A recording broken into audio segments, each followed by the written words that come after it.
There we go. Okay, so I see what's happening. You see how the fluid is draining down through here? Uh-huh. It's getting inside the car right here. And just getting everywhere. You can see it's actively dripping here too. Uh-huh. It gets all inside the car. So then if it rains, water's going to get in there. That's exactly right. But I don't think that this is supposed to be getting wet. No, it's not. So I have a leak.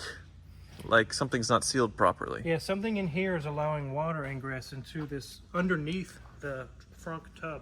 Oh. Whether yeah. that's normal or I don't know.